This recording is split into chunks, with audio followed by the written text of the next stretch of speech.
نہیں قاری صاحب، ابھی کچھ دنوں پہلے مفتی طارق مسعود صاحب سے ملاقات کا شرف حاصل ہوا، تو ان سے سوال کیا گیا کہ کیا بغیر ولی کے نکاح ہو جاتا ہے؟ تو انہوں نے کہا کہ ہاں ہو جاتا ہے۔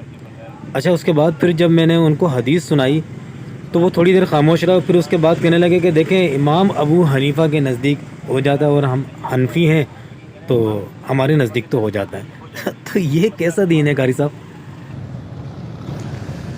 اصل میں بدبختی ہے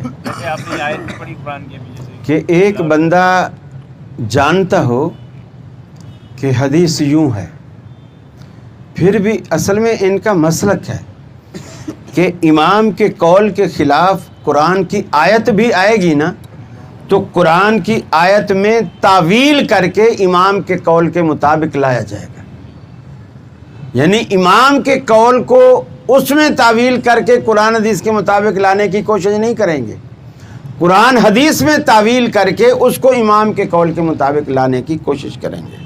یہ ظلم ہے۔ اللہ کے رسول نے فرمایا جو عورت اپنا نکاح خود کرتی ہے،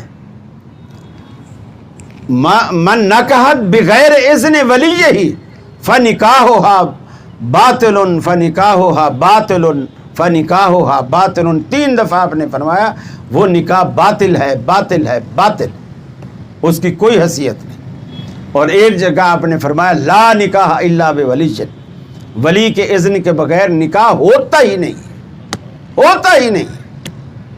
یہی تو اہل حدیث کا موقف ہے، جو لڑکیاں گھر سے بھاگ کر کورٹ میرج کراتی ہیں وہ نکاح نہیں ہوتا ہے، فقہ حنفی میں ہوتا ہے۔